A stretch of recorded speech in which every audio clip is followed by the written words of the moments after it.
I was reborn exactly 5 minutes before my girlfriend, Victoria Vance, threw a check in my face. In my past life, I swallowed my pride and took the money. She called me a coward for it, then turned around and married the heir of a real estate dynasty, a business alliance arranged by her family. This time, staring at the $1 million check, I tore it into shreds and tossed it straight into the champagne tower. As the entire ballroom watched in stunned silence, I grabbed her wrist and pinned her against the wall. "Miss Vance," I whispered, "I want your family's empire. And I want you." I had traveled back in time to the moment of my humiliation. My head felt like 1,000 needles were piercing it. Just seconds ago, I was working security at her wedding, watching her walk down the aisle with another man, the son of a property tycoon. My chest had felt like it was going to explode. Now, I was standing in the living room of the Vance family's absurdly opulent Hamptons estate. The crystal chandelier was blinding. The air smelled of expensive perfume and old money. Victoria stood right in front of me, wearing a little black cocktail dress that made her skin look porcelain white. The contempt in her eyes was like an ice pick. She held out a check between her manicured fingers, her red lips parting slightly. "Caleb, here is $1 million. Her voice was cold and detached, a far cry from when she used to call me Cal. "Take it and disappear from my sight." Surrounding us, the well-dressed men and women of New York's elite were watching the show. I recognized them, trust fund kids from Victoria's circle. Someone chuckled in the background. "Victoria's ruthless. Throwing money at him is the best way to handle a leech like that. Poor kid from the sticks thought he could marry into the Vance family? Please. Damn, $1 million? That's more than a bottom feeder like him would earn in 10 lifetimes." In my last life, those words cut like knives. I was fresh out of college, naive, and loved her so pathetically that I thought my pride was worth more than my life. Provoked by Victoria's attitude and the crowd's mockery, I had actually taken the check in a fit of rage-fueled compliance. The result? By taking the money, I confirmed their bias. To her and her friends, I became trash who sold his feelings for cash. Later, when my own startup began to show promise, I tried to confront her at her wedding. She just glanced at me through the crowd and said to her groom, "Just some ungrateful thing from my past." I paid him off, but he's still not satisfied. Ungrateful thing. I still remember how much that hurt. This time around, to hell with dignity. To hell with being civil. I was going to make Victoria Vance, and everything she looked down on, belong to me completely. Victoria's hand, still holding the check, went stiff. She probably didn't expect me to just stand there for so long. Last time, I took it instantly and fled. "Caleb Stone," she frowned, her patience wearing thin. "Take the money and go. We aren't from the same world. Stop dreaming." Behind her, a guy in a loud, tacky pink dress shirt stepped up. It was Chad Sterling, Victoria's #1 orbiter. He had a cigarette dangling from his mouth as he sneered, "Kid, Tori's giving you an out. Take it. You couldn't earn $1 million flipping burgers in 100 years. You should be thanking her." I ignored the barking dog and kept my eyes locked on Victoria. The woman was devastatingly beautiful, her features exquisite, but her eyes were too cold, filled with that condescending charity. Suddenly, I smiled. I reached out, but not for the check. I grabbed the wrist that was holding it. Her skin was warm, smooth as fine silk. She froze, a flash of shock crossing her eyes. She had probably never been touched so disrespectfully by a bottom feeder like me. "Victoria." My voice was raspy, carrying the raw edge of my rebirth. "You think I'm only worth $1 million?" The room went quiet. The spectators leaned in, sensing drama. Victoria tried to pull her hand back, but I held on tight. Her expression darkened. "What do you mean? Not enough?" "Caleb, don't be greedy." Chad stepped forward. "Hey, who do you think you are? Let go of her." I didn't even glance at him. My eyes were locked on Victoria as I slowly raised my other hand to pinch the check she was holding. 2 fingers clamped down on it. $1 million to buy out our past. I scoffed, then twisted my wrist. Riot. The crisp sound echoed. The check tore down the middle, then into quarters. Finally, into a pile of confetti. I flicked my hand, and the paper snowed down into the champagne tower a waiter was holding nearby. The bubbles fizzed as the paper sank. Dead silence. Everyone was stunned, including Victoria. Her eyes went wide, looking at me like I was a lunatic. Chad reacted first, shouting a curse as he lunged at me. I yanked Victoria's wrist, pulling her directly into my chest. She gasped, colliding with me. Soft and fragrant. I lower my head, my lips almost brushing her ear, whispering so only she could hear, "I don't give a damn about the money. Listen to me, Victoria. You and everything the Vance family owns. Eventually, it's all going to be mine. Now that is what you call greedy. Before she could process the shock, I lowered my head and kissed her hard on her parted, surprised lips. Cold, soft, tasting of that icy perfume she always wore. An electric current shot through me. Damn, things I didn't dare dream of in my last life. I was doing 5 minutes into this one. Time seemed to freeze. I felt Victoria turn to stone in my arms. Her lips were incredibly soft, but she didn't react. She was in total shock. The room exploded. Gasps, the sound of shattering glass, Chad's roar. "You son of a bitch, Caleb. Get off her." Chad rushed me, reaching for my collar. Still holding Victoria tight against me with one arm, I deepened a kiss while blindly lashing out with a backward kick. My heel connected squarely with Chad's shin. He howled, clutching his leg and dropping to the floor. Enough. I released Victoria's lips. They were swollen, glistening, and her eyes were unfocused. A flush was spreading uncontrollably across her cheeks. She was breathing hard, her chest heaving. "You." She managed one word, her voice trembling. I raised my hand and used my thumb to wipe a questionable smudge of moisture from the corner of her mouth, moving deliberately slow, with a touch of arrogance. "Tastes good," I murmured, making sure she heard. Victoria's face turned crimson. Her eyes finally focused, filling with shame and rage. She raised her hand to slap me. I caught her wrist effortlessly, leaning in until our noses almost touched. "Miss Vance, we've barely started. Can't handle it already. You bastard." Her voice cracked, tears welling up. God, what a rush. So this is what it feels like to drag the untouchable Ice Queen down from her pedestal. In my last life, I worshipped her, put her on an altar, and I was nothing. In this life, I was going to ruin her composure. That makes me a bastard? I laughed. Trust me, the real bastard is yet to come. I let her go and scanned the stunned guests. No one dared to step forward. Chad was still on the floor, groaning. I straightened my cheap t-shirt. It had gotten wrinkled in the scuffle. Then, I looked at Victoria and pointed to the shattered glass and the mess in the champagne tower. "Victoria, this round goes to me. Next time, let's play for stakes I actually care about." Without waiting for her reaction, I turned and strode out of that gilded cage, leaving a dead silence in my wake. Once I hit the night air outside, my heart started pounding against my ribs like a drum. My back was soaked with sweat. I had been running on pure adrenaline and the insanity of rebirth. But it felt good. It felt damn good. The resentment that had choked me to death in my previous life was finally starting to vent. I knew this was just the beginning. Victoria wasn't just some girl. She was the favored heiress of the Vance dynasty, backed by a sprawling business empire. By causing a scene like this, I had stomped on both her face and her family's reputation. Trouble was coming, but I wasn't afraid. I was starting over with all the grit and memories from a lifetime of struggle. The Vance ship looked majestic now, but I knew that in a few years, internal rot and strategic errors would start to sink it. And I knew exactly where the leaks were. "Victoria Vance, just you wait. I'm going to eat you and your family alive." I didn't go back to my dorm. In my last life, I was still a broke student living in a loud, 6-person suite. With the last few $100 in my pocket, I found a seedy motel in a rough part of Queens. $40 a night. The room was so narrow I could barely turn around, and the sheets smelled like mildew. But it felt more secure than sleeping on the $10,000 mattress in the Vance guest room. A cold shower cleared my head. I started a plan. Step 1, money. Capital was key.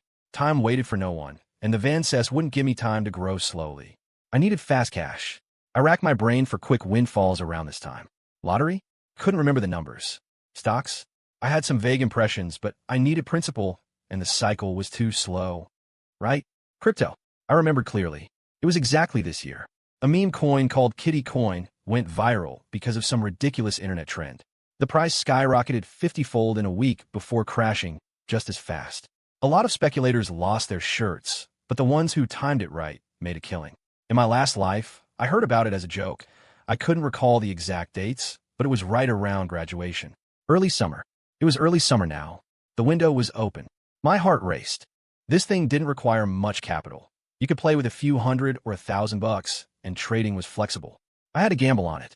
I only had about $50 left on me, which definitely wasn't enough. Who could I borrow from? My social circle was small. My family was broke, so I couldn't ask my parents. My classmates were all broke students too. The only person who might have a little cash and would actually lend it to me. A name popped into my head, Leo da Vinci Russo. My childhood friend. An art major with a messy, bohemian vibe. His family had a small business, so he was slightly better off than me. In my last life, after I hit rock bottom, most of my friends ghosted me. Leo was the only one who still dragged me out for drinks. He was the one. I immediately logged into Discord on the motel's ancient computer. I found Leo's profile, an edgy skull avatar, and saw he was online. I typed, "Leo, you awake?" He replied instantly, "Cal? What's up? Heard you bag a heiress? Drinks are on you." News traveled fast. The gossip from the Hamptons party must have already leaked. I didn't bother explaining. "Don't listen to that bullshit. I'm in a jam. Need cash fast. Can you spot me?" "Leo, how much?" I just bought a new tablet. I'm eating ramen for a month." I gritted my teeth. $1,000. 1 month max. I'll pay you back double." Leo went silent for almost a minute. I thought I was screwed. Then, the chat blinked. "Damn it. Send me your Venmo. That's my rent for next month. Don't break my heart, man. I didn't even give my first girlfriend this kind of trust." Warmth flooded my chest. "Don't worry, Leo. This time we're both getting rich." I noted down the transfer confirmation and looked out the window at the gray dawn. I couldn't sleep. I was wired, excited, a little anxious, but mostly driven by ambition. "Victoria, you better brace yourself. Your man is coming back to collect his debt." Leo's $1,000 hit my account by noon the next day. The idiot even called me, his voice so loud it hurt my ear. "Caleb, sent the cash. You aren't joining a pyramid scheme, are you?" I stared at the flashy, poorly designed crypto exchange on the internet cafe screen. "Better than a pyramid scheme. If I lose it, I'll be your butler."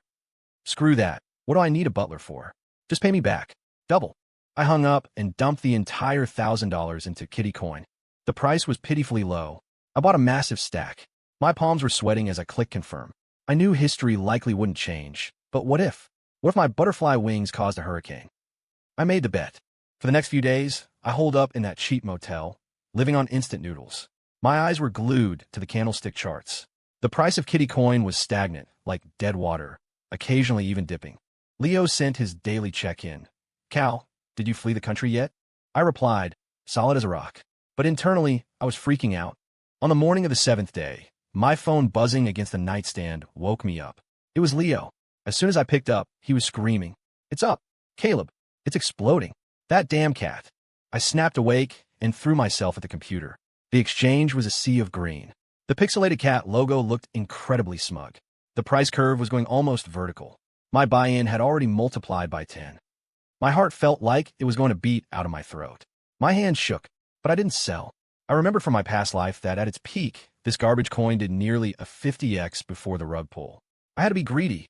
For the next 2 days, the price kept going berserk. 20 times. 30 times. The fan on the motel's crappy computer was whirring like a jet engine, matching the boiling blood in my veins. Even the smell of cup noodles didn't seem so bad anymore. On the morning of the 4th day of the rally, the price hit a terrifying number, nearly 45x. It started to show volatility. I knew this was the top. If I didn't run now, I'd be left holding the bag. I took a deep breath, logged in, and set a limit order to sell everything. Confirm. The screen showed, order filled. Account balance, $45,000. 1,000 turned into 45,000. In 11 days, I stared at the number, frozen. Then I fell back onto the bed, staring at the mold spots on the ceiling, and started grinning. The grin turned into a laugh, and my eyes stung. My first pot of gold. It wasn't millions, but it was enough of a lever to pry open the next door. My phone rang again. Lau. I picked up, and he was weirdly quiet. "Caleb." His voice was shaky. "I just checked my account. You sent me. How much?" $2,000. Principal plus interest. "Told you I'd double it." Silence for a few seconds, then an earth-shattering roar. "Daddy, you are my biological father. Next time you got a play like this, call me. I'll sell a kidney to join in." I hung up, looking at the remaining $43,000 in my account. Time for step 2. Victoria. I wonder how you've been sleeping lately. I didn't go to Victoria immediately. Instead, I used the money to rent a small studio apartment near the University District. 1 bedroom, clean, simple furniture.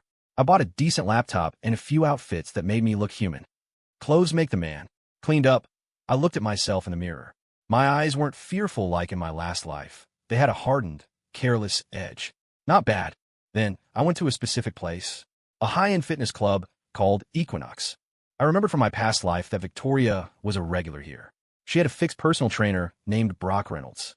This Brock guy later became one of Victoria's close friends.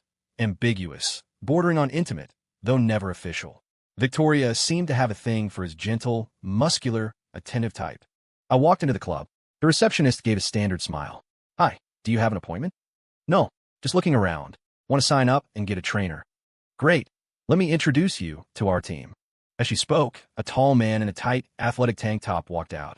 Muscles carved from stone, handsome face, but his eyes had a calculating look as he assessed people. Brock Reynolds. His gaze swept over me, pausing for half a second on my new, but not designer sportswear. New member, he asked the receptionist casually. Brock, this gentleman is inquiring about training. Brock nodded at me, a polite greeting but lacking enthusiasm. Clearly, he didn't see me as a high-value target. I cut to the chase. I heard Brock is the best trainer here. Brock put on a mask of humble professionalism. You're too kind. What are your goals? Combat. I stared at him. Real fighting. Not cardio boxing. Brock raised an eyebrow, surprised. We have professional boxing and MMA classes, but the intensity is high, and the fees are. Money isn't an issue. I interrupted. I just want to know, if I train with you personally, how fast can I become dangerous? He sized me up again, probably thinking I was intense or looking for trouble. Depends on talent. With systematic training, you'll see results in a few months. Deal. I nodded. I'll take an annual membership and buy 50 private sessions with you. Can we start a trial now? Brock and the receptionist both paused. That was a big sale, especially since I didn't look particularly loaded. Brock's face instantly brightened into a sincere professional smile. Of course. What's your name, sir? Caleb Stone. Mr. Stone, right this way. Let's do a physical assessment first. I followed him inside. The gym floor was spacious, smelling of sanitizer and sweat. Then I saw her. Victoria Vance. She was in the cardio zone, wearing a cropped sports bra and leggings. Her figure was flawless. Damp strands of hair clung to her forehead, her cheeks flushed. She was running, staring into space, and didn't see me. But the guy on the treadmill next to her, Chad Sterling, saw me first. The lingering ghost in the pink shirt. He slammed the emergency stop button and pointed at me. What the hell? Caleb? How did you get in here? Chad's shout drew the attention of everyone nearby, including Victoria. She turned her head, saw me, and faltered in her stride, nearly tripping on the moving belt. Her eyes showed shock, then annoyance, and was that a hint of panic? Brock was confused, looking between Chad and me. Mr. Sterling, you know each other? Chad hopped off the treadmill, aggressive. Know him? That's putting it mildly. This guy is a stalker. Last time at Tori's house. Chad. Victoria cut him off sharply. She stopped her machine, grabbing a towel to wipe her sweat, her eyes cutting into me like razors. Why are you here? I shrugged, looking innocent. Working out. Does the Vance family own this place too? Am I banned? Victoria choked on her words, her expression icy. Chad jumped in. You? Working out? Can you even afford the membership fees? You sneak in here to steal towels. Brock stood in the middle, awkward but professional. Mr. Sterling, Ms. Vance. Mr. Stone just purchased a membership and a package of sessions. He's my new client. What? Chad's eyes bugged out. Him? Buying your sessions? Brock, are you that desperate? You take anyone now. Brock's face stiffened. I took a step forward, closing the distance to Victoria. She smelled of sweat mixed with that familiar, cool perfume. It was strange but intoxicating. Victoria, I'll lower my voice, teasing. Is your guard dog always this loud? He's giving me a headache. Victoria glared at me, her chest heaving, the outline of her figure stark under the gym lights. She didn't speak. Chad tried to lunge, but Brock stepped in to block him. Caleb, I'm warning you. Stay away from her. Chad bellowed. I ignored him, keeping my eyes fixed on Victoria. I reached out and gently flicked a speck of invisible dust off her shoulder. The gesture was deliberately intimate. She recoiled like she'd been burned, taking a sharp step back. Don't touch me. I smiled, pulling my hand back, but leaning closer to her ear, dropping my voice so only the two of you could hear. You look much better sweating than you do freezing everyone out. Also, I've been thinking about that night for days. Victoria's ears turned red at a visible speed. Anger? Embarrassment? Probably both. She raised her hand, looking like she wanted to slap me again. This time I didn't block it. I just watched her, smiling. Her hand hovered in midair, trembling but didn't fall. The crowd of onlookers was growing. She realized causing a scene would be humiliating. Shameless, she hissed through gritted teeth. She shoved me aside, grabbed her water bottle, and stormed toward the locker rooms without looking back. Chad shot me a venomous look and scrambled after her. Tori, wait up. Brock looked at me, his expression complicated. Mr. Stone, you and Ms. Vance. I turned to him, the smile vanishing from my face. Trainer Reynolds, can we start the trial now? I want to learn how to drop someone in one move. Brock paused, then nodded. Right. This way. I knew today was just the opening move. The hook was set. Victoria, you can't run. Brock's training was legit. It was also brutal. By the end of the session, my body felt like it had been dismantled, but my mind was clear. Sweat has a way of washing away the noise. After showering, I checked my phone. One missed call from an unknown number. I ignored it. I walked to the exit and realized it was pouring rain. A heavy downpour. I didn't have an umbrella and was about to make a run for it when a black Bentley pulled up slowly to the curb. The window rolled down. Victoria. She was back in her street clothes, a simple white dress. Her face was expressionless, but her eyes were dark. Get in. Her voice was hard, devoid of emotion. I was surprised. I raised an eyebrow. Miss Vance is offering me a ride? Aren't you afraid I'll attack you again? She frowned. Just get in. I have things to say. I opened the door and sat in the passenger seat.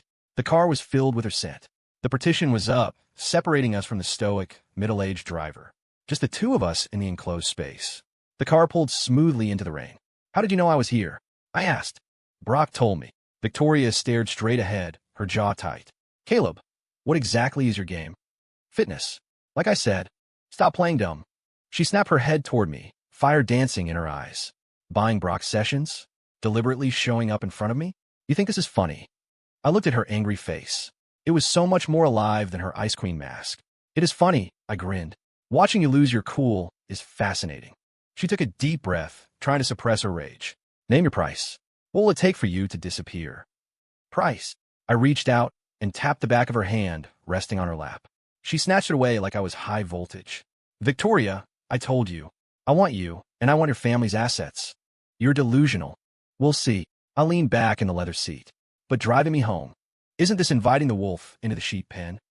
Victoria ignored me, looking out the window again. The nape of her neck was pale, a stray lock of hair sticking to it. The silence stretched, broken only by the rhythmic thrum of the wipers. After a long time, she spoke, her voice much quieter. That night, my heart skipped. I waited. Was a mistake. We both forget it happened. Can't, I replied instantly. That was my first kiss, Miss Vance. She stiffened, her ears burning red again. Shut up. The car pulled up to my crappy apartment building. The rain was still coming down hard. Wow, you did your homework. You even know where I live.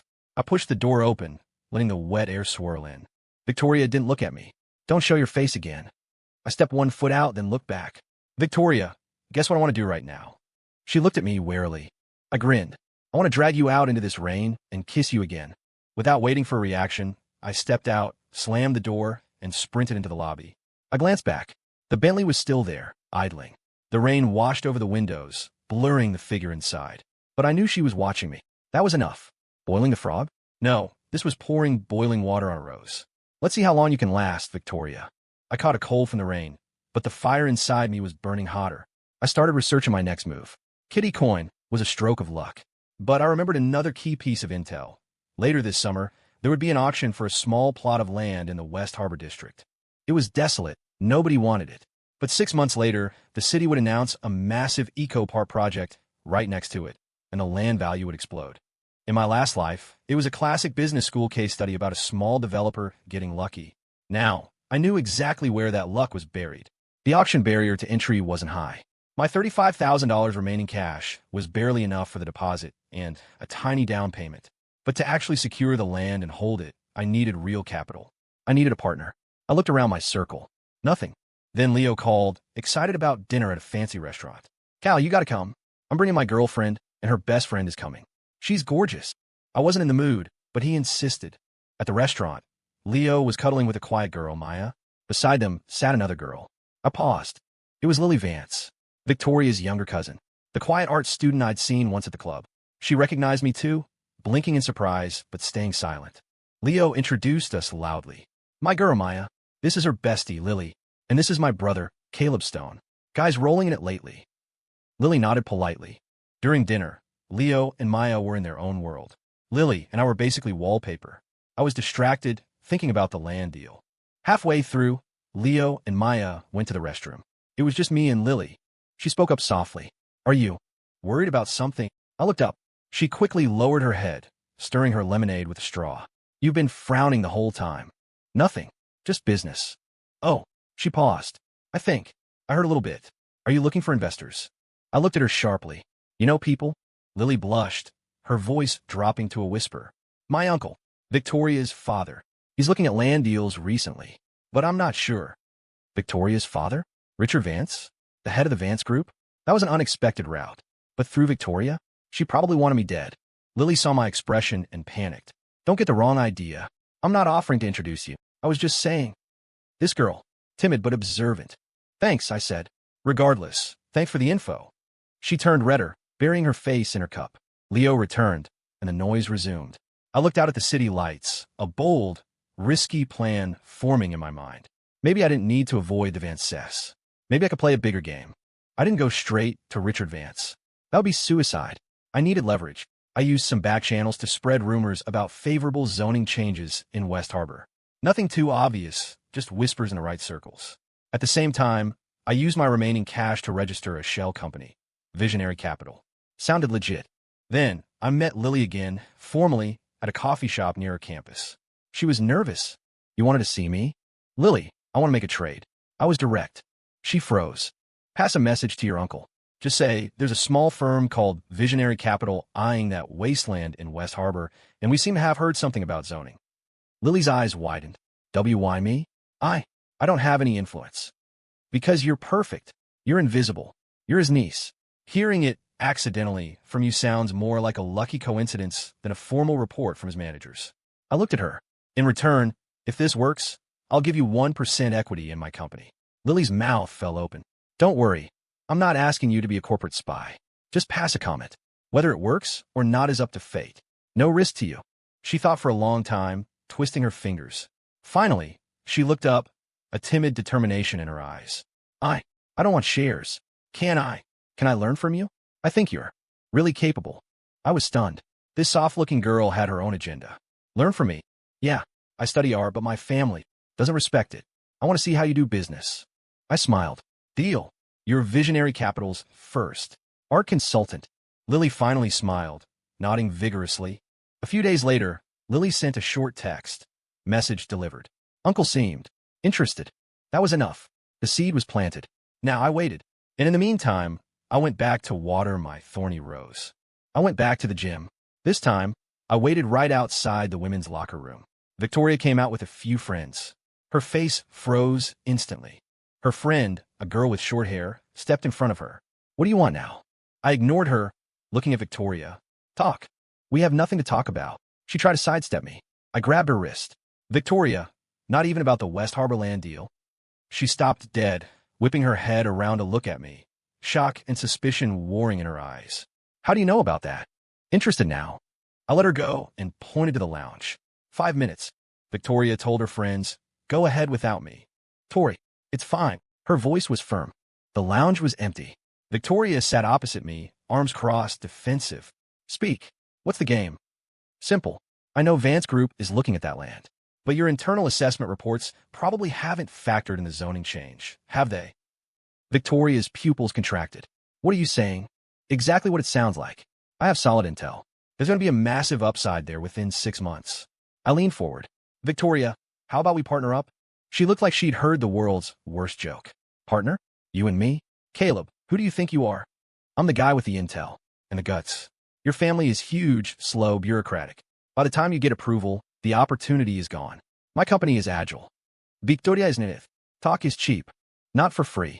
I provide the intel. You provide the capital. When it pays off, I want 30% of the profits. 30? You're dreaming. Then we're done.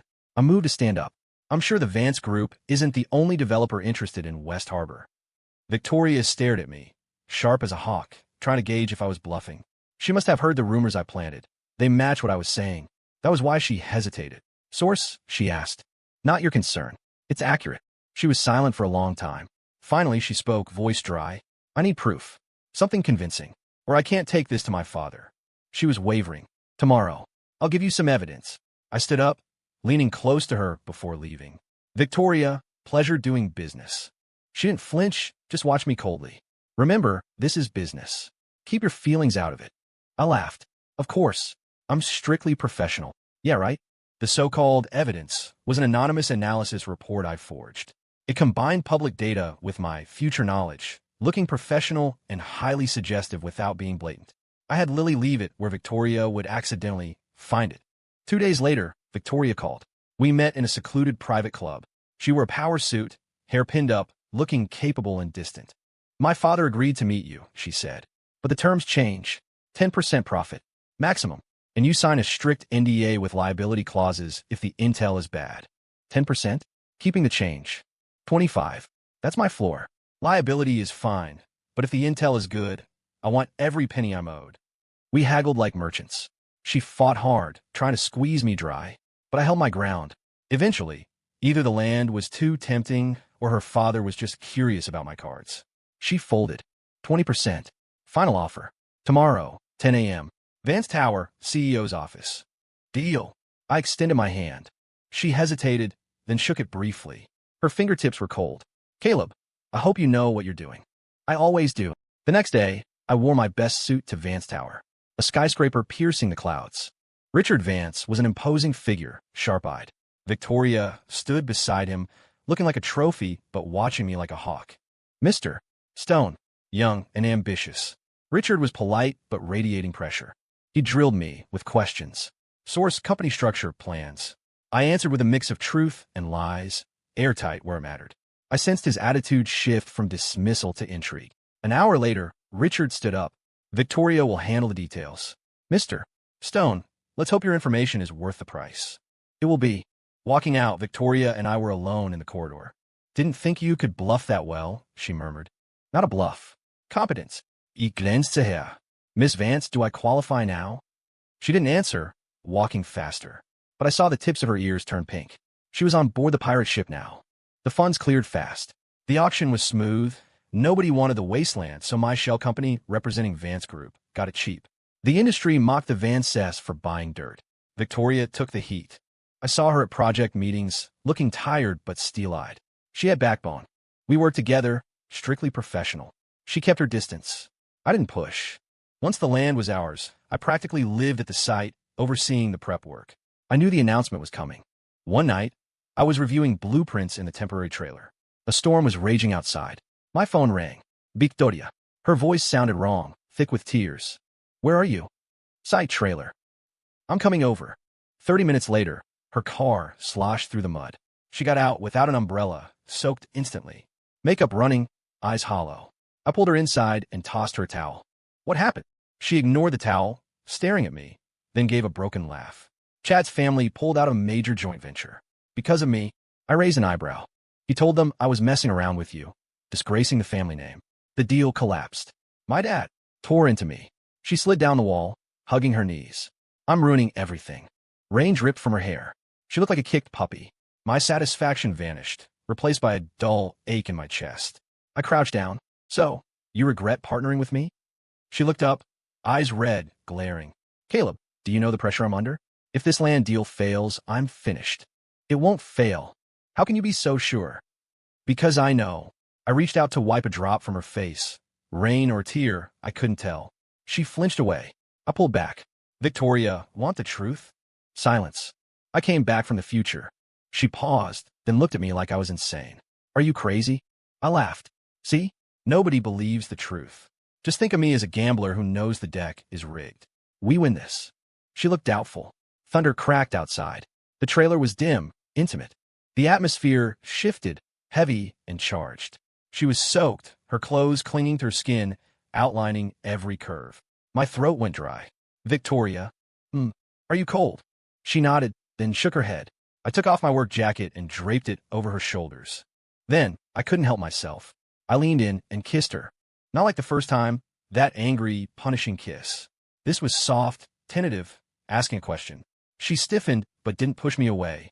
Her eyelashes fluttered against my cheek. A car horn honked outside, her driver getting impatient. She shoved me back, standing up abruptly, the jacket falling to the floor. Her face was burning. I have to go. She practically fled the trailer. I watched her run, licking my lips. Sweet. The zoning announcement came faster than I expected. 1 month later, the city unveiled the West Harbor Eco Park project.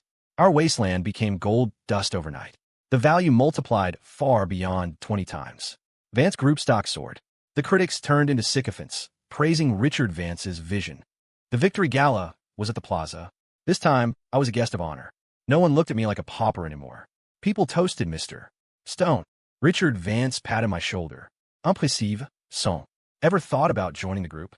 Victoria stood nearby in an evening gown, looking radiant. Her eyes held a mix of shock, respect, and something else. I escaped to the terrace. Victoria followed. Congratulations, Mr. Stone, she said softly, leaning on the railing. And to you, Director Vance. Are you really from the future? She asked suddenly, half joking. Guess. She rolled her eyes, but the moonlight softened her sharp features. Thank you, she whispered. If not for this, I would have been forced to marry Chad or someone like him. Just a pawn. And now? She turned to me, eyes shining. Now I'm the hero of the quarter. Nobody can force me to do anything. I stepped closer, smelling the champagne on her breath. Can I force you to do something? She blushed. Like what? Be my girlfriend? Her breath hitched. Caleb, don't get cocky. I'm serious. Victoria, I was broke, I was nobody, but now I'm standing right here. Give me a chance. She looked at me, struggling, but there was hope in her eyes. I leaned in slowly. This time, she didn't retreat. Just as our lips were about to touch, cough. We sprang apart. Brock stood at the door, holding a drink, looking sour. Victoria, your father needs you. Victoria smoothed her hair, mask back in place. Coming. She gave me a lingering look before leaving. Brock glared at me. Don't think luck makes you worthy of her, Stone. I sipped my drink. Brock, hasn't anyone told you? Blocking a man's romance is bad karma. After the gala, I was a rising star. Visionary capital became real. Victoria and I entered a strange limbo, business partners by day, something more ambiguous by night. She texted back, agreed to dinners, but kept physical boundaries. She was guarding her heart. I was patient. Lily kept coming to my office to draw. Leo and Maya were disgustingly happy. Things were good. Until Victoria called me, sobbing. Caleb, Dad, heart attack. He's in the ICU. I rushed to the hospital. The sharks were already circling, executives and distant relatives plotting. Victoria was alone in the hallway, looking small. I held her, and she broke down in my arms. It'll be okay. Richard survived, but needed months of recovery. The vultures swooped in, trying to oust Victoria from the interim CEO role. She was young, inexperienced. It was time. I liquidated everything. My crypto gains, my land profits, and leveraged every connection to buy up Vance stock. I rallied the loyalists. At the crucial board meeting, as the old guard moved to fire her, I walked in. I slammed my share certificates and proxy votes on the table. I backed Victoria. I crushed the coup. I became one of the largest individual shareholders and took a seat on the board, right next to her. That night at the club, Victoria looked at me with watery eyes. Why? The company is a mess right now. Because of you. If I wasn't here, would you still do it? No, ifs. From the moment I came back, there was never a plan B. She cried, then laughed, wiping her tears. Caleb, you're an asshole. Yeah, you're an asshole. I kissed the tears from her face. This time, she wrapped her arms around my neck. The kiss was salty, sweet, and desperate. We became an open secret. We cleaned house at the company. Richard recovered and gave me his silent approval. One weekend, Victoria was lying on my lap in my apartment. I'd upgraded to a penthouse by then, scrolling on her phone. Hey, Chad is getting married. He sent an invite. Oh, I played with her hair. Going. Yeah, want to see if the bride is prettier than me. Impossible. At the wedding, we walked in hand. Chad looked like he'd swallowed a lemon. During the vows, Victoria whispered, Hey, when are you going to ask me? I looked at her. She was blushing, pretending to watch the ceremony. I smiled, tightening my grip on her hand. Now works. I pulled out the velvet box I'd been carrying for weeks. Victoria's eyes popped. Guests started to notice. I dropped to one knee. Victoria Vance. I said clearly, Marry me. Not a question. A statement. She burst into tears, nodding furiously. I slid the ring on her finger. Perfect fit. I stood up and kissed her as the room erupted in applause. She was stuck with me. In this life and every life after. Story complete.